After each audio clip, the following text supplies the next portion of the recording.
நம்ம மக்கள் எல்லாம் அந்த டான்ஸா பப்பர பேன் பார்த்துக்கிட்டு இருக்கும்போது இங்கே வாங்க ஐயா அப்படின்னு சொல்லி கூப்பிட்டாந்து இப்போ ஐபிஎல் நடக்கு.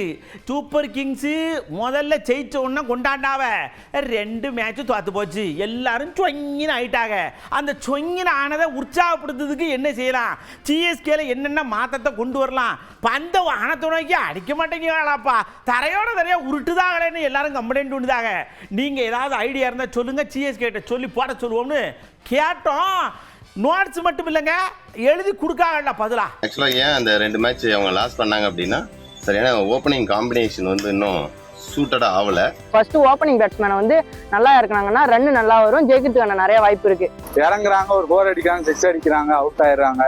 ஓப்பனிங் பிளேயர் வந்து கான்வே இறக்கணும். கான்வே எல்லாம் உட்கார வச்சிருக்காங்க, அதெல்லாம் எதுக்குன்னே தெரியல. ரச்சின் ரவீந்திரா, ராகுல் திரிபாதி இருக்காங்க. அவங்க 2 பேருமே பவர் பிளேயில் ஓரளவுக்கு ரன்னு ஸ்கோர் பண்ணாலே போதும். பின்னாடி middle order, last death over அடிக்கிறதுக்குலாம் ஆள் இருக்குது. செகண்ட் பேட்டிங் பிடிச்சா அதுக்கேற்ற மாதிரி ஹை ஸ்கோர்னா அதுக்கேற்ற மாதிரி சேஸ் பண்ணணும். ஆனால் அவங்க அதிகமாக சேஸ் பண்ணாமல் சும்மா எப்பயும் போல ஸ்கோர் கம்மியாக இருக்க மாதிரி ஆடிட்டு இருக்காங்க. டாப் ஆர்டரில் வந்து ரொம்ப ரன்னு ரொம்ப ஸ்லோவாக ஆடுறாங்க. பவர் பிளேயர் வந்து 2 அதுவும் கம்மியாக தான் இருக்குது. பவர் பிளேயர் 2 வந்தால் தான் நம்ம அங்கே ஜெயிக்க முடியும். பவுலிங் யூனிட் நல்லா செம்ம ஸ்ட்ராங்காக இருக்குது. நூர் அகமது, பத்திரானா, ஜடேஜெல்லாம் நம்ம பவுலிங் யூனிட்லாம் நல்லா செம்மையாக இருக்குது. ஆல்ரவுண்டர், முக்கியமாக ஒரு ஆல்ரவுண்டர் கண்டிப்பாக ஜெயிக்கணும்னா அந்த ஆல்ரவுண்டர் இப்போ இல்லை. கலீல் அகமது ஒரு இதுக்கும் ஆக மாட்டான். அவன் ஓரளவு நல்லா போட்டுக்கிட்டு இருக்கான். ஆனால் சாம் கரன் உள்ளே வந்துருந்தான்னா கொஞ்சம் நல்லா இருந்திருக்கும்.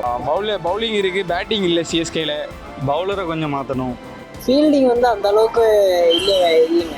தோனி வந்து எங்களுக்கு வந்து முன்னாடி இறங்கினா ஒரு 1-1 இதை ஒரு 3ஆவது பேட்டிங் 4ஆவது பேட்டிங் இறங்கினா இது ஜெயிக்கக்கூடிய வாய்ப்பு இருக்குது. சேம் டைம் வந்து எல்லாமே வந்து டாப் கிளாஸ் பவுலராக இருக்காங்க, வேர்ல்ட் கிளாஸ் பவுலரு. கூகுளி போகிறாங்க, ஸ்லோவாக போகிறாங்க. ஸோ அந்த பாலை கொஞ்சம் யோசிச்சு, ஒரு பால் 6 அடிச்சிட்டோம், அடுத்த பால் வந்து கொஞ்சம் வெயிட் பண்ணி அடிச்சிருந்தா மிடில் ஆர்டரில் வந்து பார்த்தீங்கன்னா 3 விக்கெட் போயிருச்சு லாஸ்ட் மேட்ச். கொஞ்சமாச்சு ஒரு நிறைய பேர் பிளேயர் இருக்காங்க, விக்கெட் கீப்பர் கொஞ்சம் மாற்றி பார்க்கணும். தொலைச்சு விளையாண்டாங்கன்னா நல்லா பேசி விளையாண்டாங்கன்னா கரெக்டாக இருக்கும்னு நினைக்கிறேன் நான். வெற்றி பாதிக்கு போதுன்னா டோனி ஃபர்ஸ்ட் இறங்கணும். கேப்டன்சி அந்த அளவுக்கு சரியில்லை, டோனி இந்த அளவுக்கு கொஞ்சம் நல்லா இருந்துச்சு. ஒவ்வொரு மேட்சும் நமக்கு இம்பார்ட்டன்ட் அப்படின்னு சொல்லிட்டு பிளேயர்ஸ் எல்லாருமே அதை பற்றின ஒரு அவேர்னஸோட அவங்க இன்னும் கேர்ஃபுல்லாக விளையாடுறதுக்கு இது ஒரு நமக்கு ஒரு எடுத்துக்காட்டாக இருக்கும். இந்த டைம் சிஎஸ்கே தான் கப்பு.